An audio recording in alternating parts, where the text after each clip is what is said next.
Story number 1, The Whisper in the Ruins. You're alone in a forest so dark, it feels alive, the trees closing in like silent watchers. Your campfire is the only light, but it's fading fast. Then you hear it, a crack, sharp and deliberate, from the ruins you swore were empty. I was 23 and had driven down to Vermont to see my family and hang out for a few weeks. Your pulse spikes. Was it just the wind, or is something out there waiting for you to make a mistake? While there, I also wanted to go camping since my parents' house was just outside of the Appalachian Mountains. The air grows heavier, the silence now a threat. You grip your lantern, its weak beam trembling in your hand. When I used to live with them still, I'd go out all the time. Every rustle feels like eyes, every shadow a figure just out of sight. But since I moved out, I hadn't had the chance to go out camping, or even hiking at all. The lodge was your destination, a forgotten relic, hidden deep in the wilderness. But now, standing in its shadow, you're not so sure it's abandoned. There was one place specifically that I'd had on my mind for a while. The forest was a labyrinth, the trail barely a suggestion under tangled vines. Just before I moved, I found a trail on a forum for people exploring abandoned structures, and I'd been wanting to check it out ever since. You'd read about it online, a decaying lodge lost to time. This trail supposedly led to an old lodge just right in the middle of the forest. The idea thrilled you, camping in a piece of history, so on a Monday morning, I drove out there. But history has a way of biting back. I parked on the side of the road, and the trail was not marked or anything. The path was brutal, overgrown with thorns that snagged your clothes.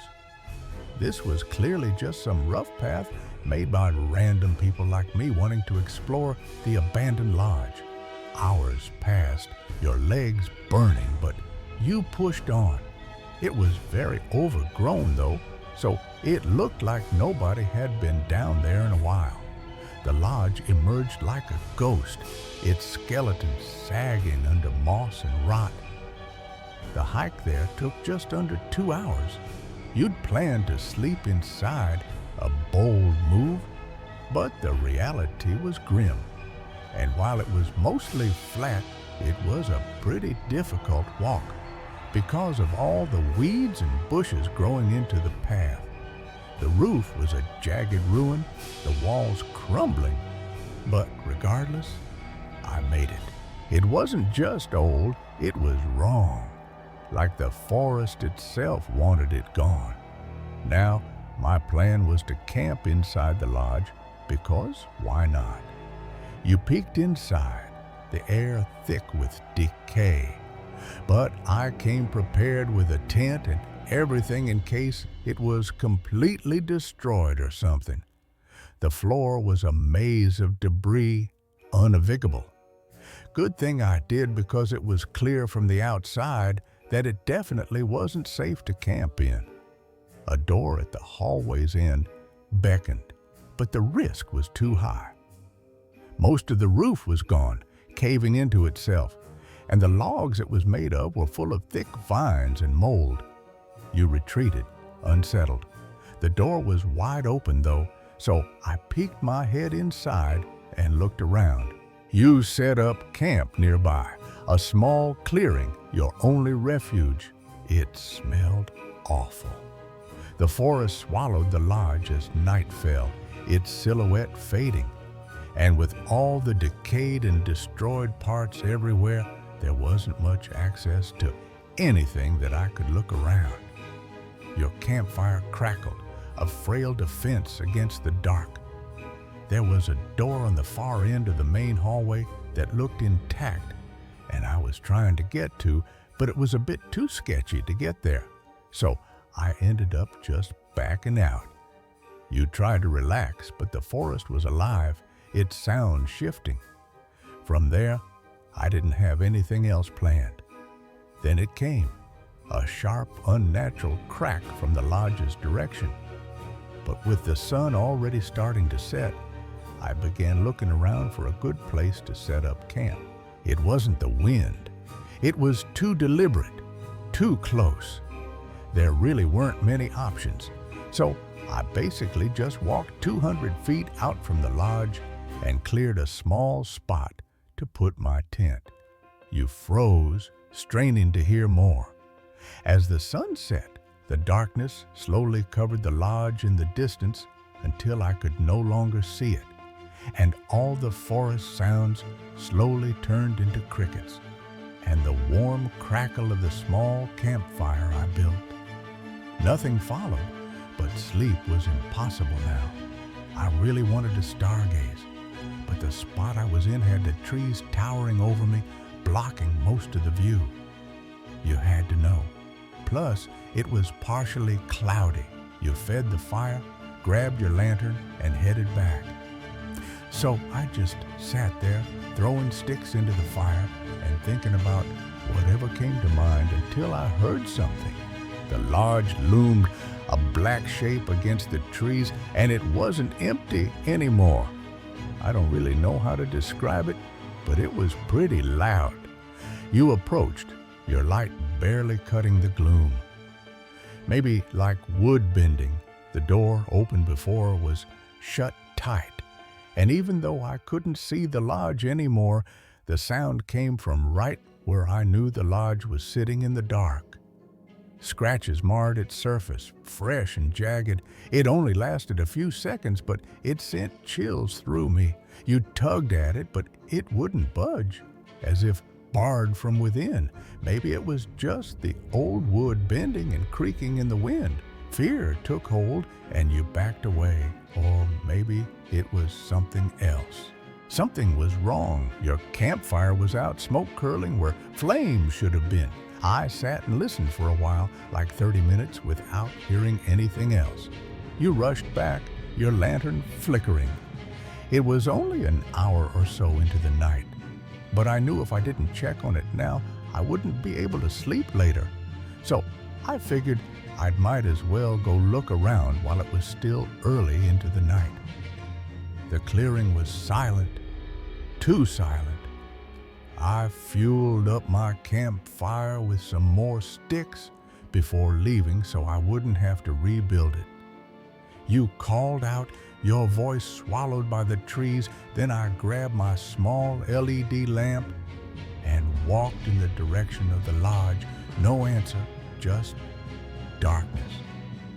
After only a minute of walking, the structure faintly showed up in the lights. Then you heard it, a laugh, soft and sinister, from the shadows. It was as creepy as expected. You froze, your lantern shaking. I walked up to it cautiously, passing by a couple destroyed windows and holding the light up. It wasn't friendly, not human in the way it should be. Inside, it was extremely dark. You scanned the trees, seeing nothing but feeling everything. Even with the lights, it felt like I could barely see anything. You started packing, frantic, leaving scraps behind. When I got to the door, I was startled for a moment. The laugh followed, faint but persistent. As you fled down the trail, it was closed. The path was a nightmare, your light barely enough to guide you. I'd been here less than 2 hours ago and left it wide open. You stumbled, branches clawing at you. Then I noticed something else. The laugh echoed, always just out of reach. There were scratches, like from nails or maybe a knife, all along the front face of the door. You didn't stop, didn't look back. I didn't notice them last time, so I wasn't sure if they were already there or had just happened and were maybe the sound I heard. Your car was salvation, the engine roaring as you sped away. I debated for a second, whether or not I even wanted to try opening it or if I should just leave. The forest faded in your rear view, but the fear didn't. But it was all for nothing, because when I eventually decided to open it, I couldn't. You drove to your parents' house, shaken, the night replaying in your mind. It felt like something was holding it shut from the other side. What was in that lodge? I got really unsettled and didn't stay any longer. Who or what had laughed? I backed away from the lodge and rushed back into the woods toward my campsite. You couldn't shake the feeling of being watched. However, I immediately noticed something was wrong. You didn't sleep that night, the memory of that laugh burrowing into you. The next day, you scoured the forum where you'd found the trail. Posts warned of strange occurrences, hikers hearing voices, seeing shapes in the trees. One user claimed the lodge had been a hunting cabin, abandoned after a string of disappearances decades ago. The details were vague but chilling. You called a friend who'd camped with you years before, hoping he'd dismiss it. He didn't. He'd heard stories about that part of the forest. Locals avoided it, calling it cursed. He urged you to stay away, his voice tight. You promised you would, but curiosity gnawed at you. Weeks later, you returned, not to the lodge, but to a nearby town. You asked around, posing as a curious hiker. An old man at a gas station knew the place. "That lodge," he said, eyes narrowing. "Folks don't go there, not since the 70s. He wouldn't say more, but his fear was enough. You found a library digging through old newspapers. A 1904 article mentioned a missing hunter last seen near the lodge. The case was never solved. You posted your story online, anonymized, hoping for answers. Replies poured in, similar tales of eerie sounds, unseen pursuers. One user claimed they'd seen a figure in the lodge's windows holding a blade. You didn't sleep that night either. Years later, the experience is a scar. You still camp, but never alone and never in Vermont. The laugh haunts you, a sound you can't unhear. You've tried to find the lodge again online, but the forum is gone, the trail unmapped. It's as if the forest swallowed it whole.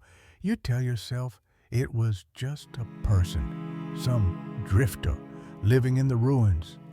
But in the dark, when the world is quiet, you wonder if it was something else, something the forest keeps hidden, waiting for the next fool to wander too close.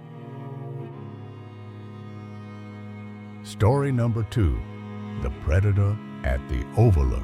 The wind howled across the Montana ridge, carrying a chill that sank into my bones. I'd hiked for hours to reach the Overlook, a jagged cliff just outside Glacier National Park, chasing solitude in the off-season's quiet. But as the sun dipped below the peaks, painting the valley in fire, I felt it. A gaze, cold and unyielding, watching from the shadows. I was alone, or so I thought, until the man appeared, his silhouette a threat against the dusk. This is the story of the predator who hunted me, and the night I fought to survive. The Overlook was a cathedral of stone, its edge dropping into a void that swallowed sound. I sat on the cliff, mesmerized by the mountain's glow, unaware of the danger creeping closer.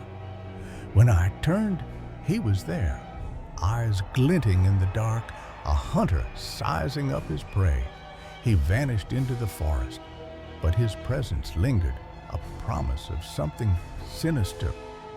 I wasn't alone anymore, and the wilderness knew it. I was hiking to a fairly well-known overlook just outside of Glacier National Park in Montana. The trail was rugged, free of park rules, perfect for a loner like me. It was just before winter, which around here is off-season for most hiking and camping. I relished the emptiness, the cold air sharp against my face. I finished hiking up there at just about 5:30, so it took nearly 6 hours. The clearing was a grassy expanse with stone circles for campfires. A little further up was a stone cliff that provided a view of the whole valley of mountains and forest. I set up my tent near the cliff, the valley sprawling below like a painting. I set up all my stuff by the stone circle closest to the overlook and made myself a quick dinner. I perched on the cliff's edge, the sunset's colors drowning out the fear of the drop. I sat there and watched it for a whole 30 minutes until it passed the horizon and got dark outside. As darkness fell, I stood to return to camp. I got up and turned to walk back to my campsite, but almost jumped back when I saw a man standing right behind me in the bushes. His eyes locked onto mine, unblinking, before he melted into the trees. He was looking right at me. But what made it really creepy was as soon as I saw him, he just turned around and left right away. I couldn't make out details in the dark, but the man had no backpack on. I checked the campsite. Nothing. The way the guy went into the forest was not in the direction of the campsite either. Unease settled in, but I pushed it down, lighting a fire to anchor myself. I put some dry sticks into the stone circle and lit up a campfire. Hours passed, the fire's glow my only comfort. I think it was getting to be around 11 p.m. when I heard footsteps somewhere in front of me. The steps were human, slow, deliberate, circling the clearing. I called out, asking if someone was out there. Silence. Then the steps resumed. The footsteps stopped for a moment, like they hesitated and then began walking again. I convinced myself it was a deer. I had to believe that it was just an animal, like maybe a deer or something. The sound faded, but sleep wouldn't come. I was still very awake, like definitely not able to sleep even though it was past midnight already. I needed a distraction. I walked out to the overlook to see if maybe the stars were out. The moon cast a silver glow over the valley, the breeze a soft whisper. I stood there for maybe a minute before suddenly multiple sticks snapped behind me. I spun around. I saw that it did from earlier, but he didn't turn away this time.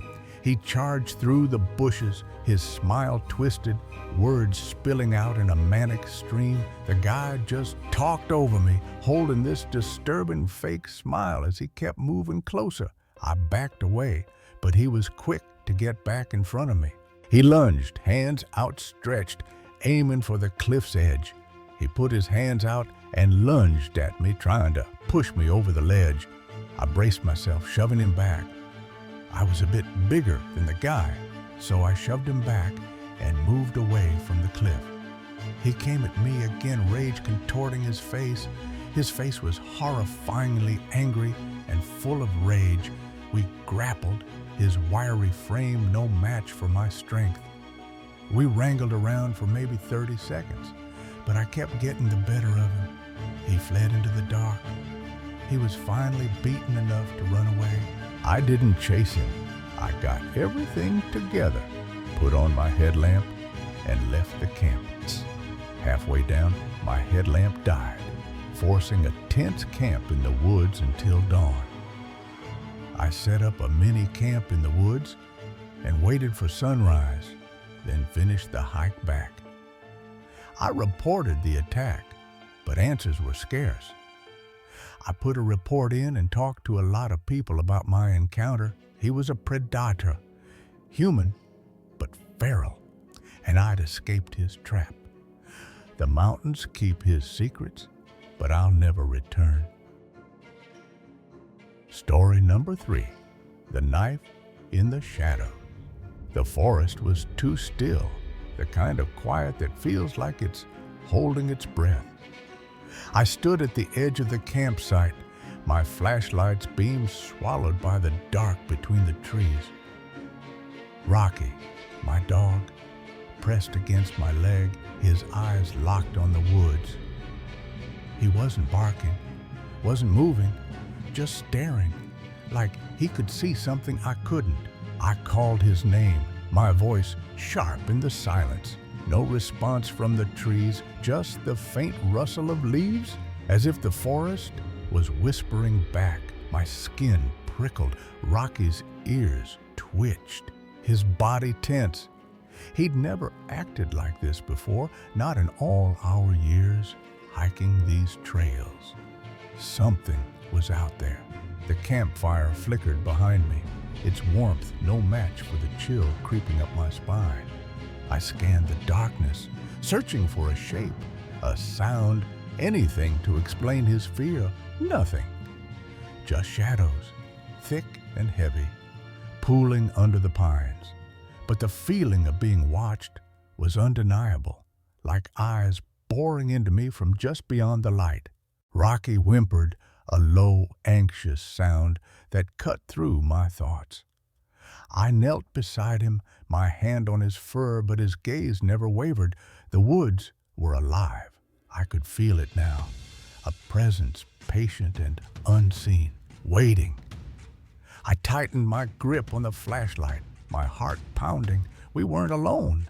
This wasn't how it was supposed to be. This was our place, our escape, a campsite where the world fell away, where Rocky could run free and I could breathe. But tonight, the forest wasn't ours. It belonged to something else, and it was getting closer. I was out on a trail backpacking to a small camping spot with my duck Rocky. He's an Australian shepherd, so a medium-sized, really smart dog that comes with me everywhere I go. We'd been to this spot before, a quiet clearing deep in the woods, far from crowds. This place we were headed to was one I'd been to 3 or 4 times before. I loved it because it was isolated and never had anyone else. So Rocky could be free to run around off-leash and enjoy himself. The hike was long, the trail winding through dense pines and rocky paths. By the time we arrived, the sun was low, painting the sky in streaks of orange and purple. The campsite itself wasn't anything special or picturesque. It was just a small opening with nothing but trees all around. I dropped my pack and started setting up the tent, the familiar routine grounding me. I found it calming and nice to hang out in and safe for me to let Rocky roam around while still being able to keep an eye on him. Rocky, as always, began his patrol, sniffing the perimeter, his tail wagging. I watched him dart into the trees, his brown and white fur catching the last of the light. But then, something changed. About 15 minutes after arriving, Rocky came back to the campsite, but he was acting strange. His tail was down, and he came right up to me, then turned and faced the direction he just came from, looking out into the woods. His ears were flat, his body rigid. I almost never see him act like this unless there was a thunderstorm or something he was afraid of. I scanned the trees, squinting into the fading light, but saw nothing, no animals, no movement. I stood up and looked out where he came from, but saw nothing. I checked Rocky for injuries, running my hands over his legs and paws. I then checked him, making sure he didn't step on something and hurt himself, but he was completely fine, just anxious for some reason. My stomach twisted. Rocky wasn't just any dog, he was sharp, instinctive, the kind of animal that sensed things long before I did. If he was scared, there was a reason. I tried to shake it off, to focus on the tent, but the woods felt different now, like they were closing in, watching. I finished setting up, my eyes darting to the trees every few seconds. I kept on the lookout as I finished setting up the camp and getting the campfire built. As I did, Rocky never left my side, not to explore or anything, just followed me around and kept his eyes on the woods. His behavior was unnerving, a stark contrast to his usual boundless energy. I will say, every time I looked back to check the woods, I felt a strange, uneasy sense like I was being watched. I told myself it was just Rocky's anxiety rubbing off on me, but the feeling lingered, heavy and persistent. The fire crackled to life as the sun dipped below the trees, casting long shadows across the clearing. I got the campfire going just as the sun fell past the top of the trees, covering the woods in a dark shadow. Normally, this was my favorite time. The quiet, the solitude, the stars just starting to peek through. It was quiet as it always was, but I didn't feel as calm as I usually did. Rocky sat close, his eyes still fixed on the darkness. I tried to relax, tossing a stick into the fire, but the unease grew, a knot in my chest that wouldn't loosen. Then it happened. Rocky's head snapped up, his ears rigid, his body frozen. A low whine escaped his throat. Barely audible, but sharp enough to make my blood run cold. I followed his gaze, my flashlight trembling in my hand.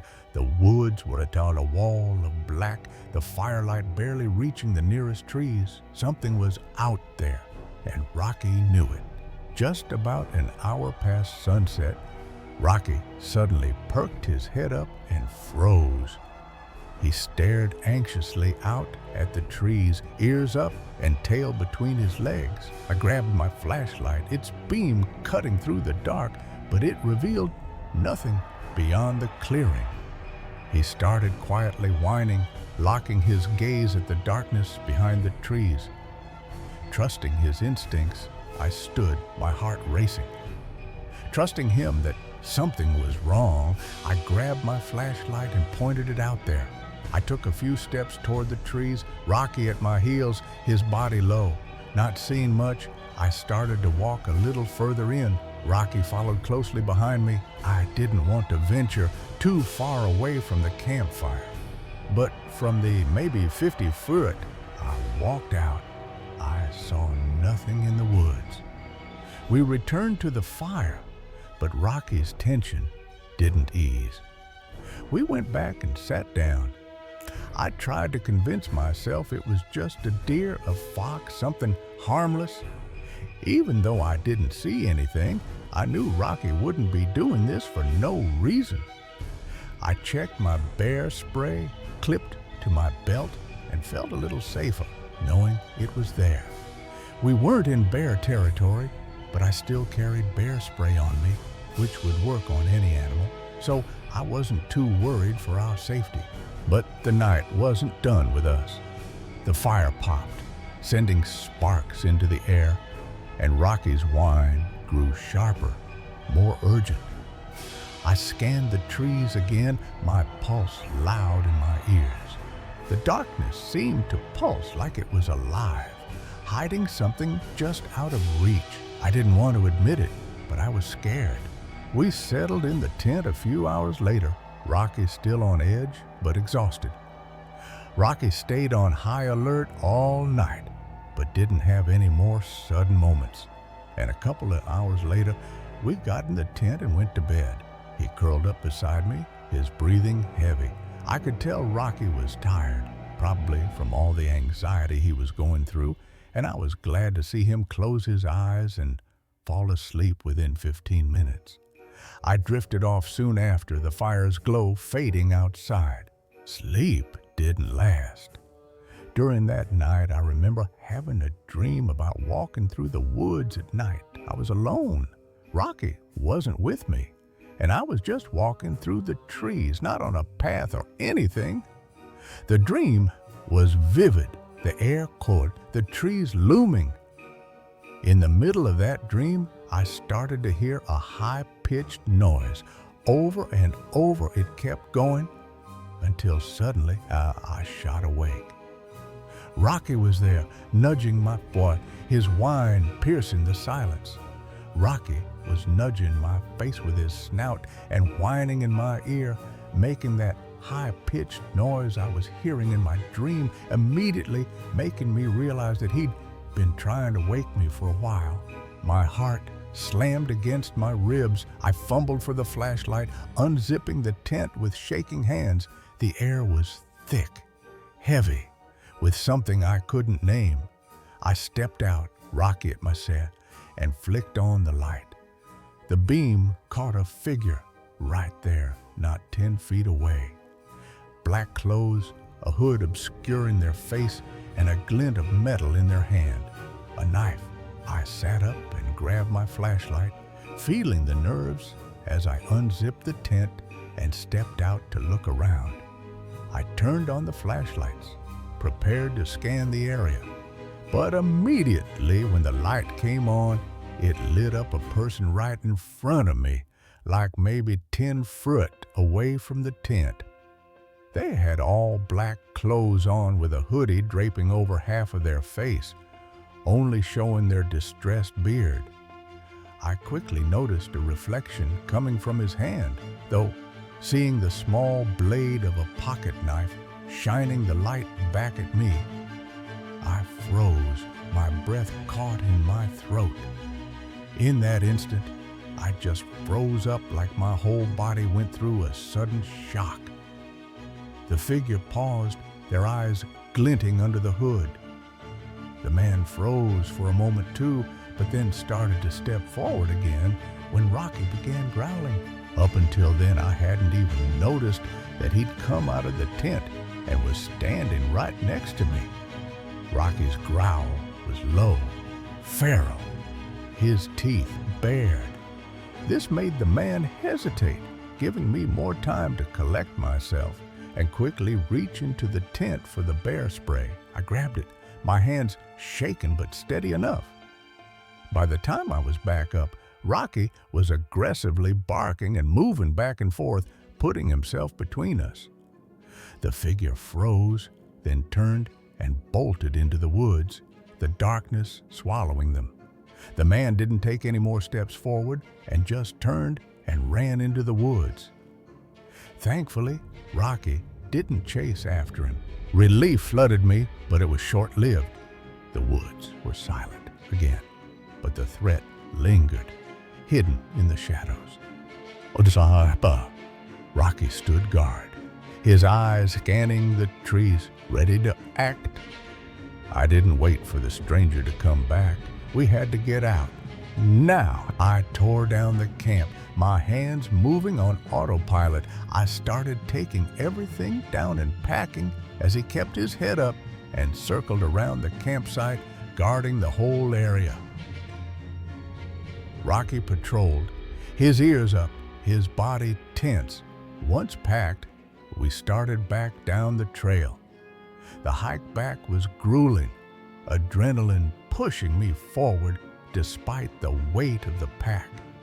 Honestly, even with my adrenaline still flowing through the entire hike back, I wasn't all that scared, knowing how well Rocky handled the situation. His presence was a shield, a reminder that I wasn't alone. We reached the trailhead as dawn broke, the sky pale and cold. We made it back safely and got out of there. I reported the incident to the local ranger station, but the area was too remote, the details too vague. I did what I could to report the incident, but I think because of the location and everything, it wasn't really investigated. They took a statement and promised to patrol, but I knew it wouldn't go anywhere. I have gone on several camping trips since then, and Rocky was back to his normal self, happy and exploring the forests as usual. He bounded through trails, chased squirrels, and slept soundly by the fire. At least, now I know that if he doesn't trust something, it's best to just get out of there. I trust him more than I trust myself out there. But I don't go back to that campsite anymore. The woods are full of secrets, and some are better left alone. The weeks that followed were strange. I'd catch myself checking the locks at home, scanning the backyard at night. Rocky was fine, his tail wagging, his eyes bright, but I wasn't. That figure, his knife, his shadowed face, stayed with me, a ghost in my thoughts. I started researching, digging into reports of incidents in remote areas. There were stories like mine, hikers seeing strangers in the woods, campsites disturbed, figures vanishing without a trace. Most were chalked up to drifters, but some hinted at something darker. People living off the grid, watching from the shadows. I bought a better flashlight, upgraded my bear spray, and started carrying a small knife of my own. Not for protection exactly. Rocky was better than any weapon, but for peace of mind. I told friends about the incident, but their reactions varied. Some laughed it off, saying I'd spooked myself. Others urged me to avoid solo trips. I didn't listen. The woods were still my place, my escape. I just had to be smarter, more prepared. One night, months later, I found an old map of the trail in my pack. The campsite was marked, a tiny dot in a sea of green. I stared at it, remembering the clearing, the fire, the moment Rocky's whine pulled me from sleep. I folded the map and tucked it away, but not before noticing something odd. A faint hand-drawn X near the campsite, in ink I didn't recognize. I told myself it was nothing, a leftover from a previous trip. But deep down, I wondered if someone else had been there before me, marking their territory, watching.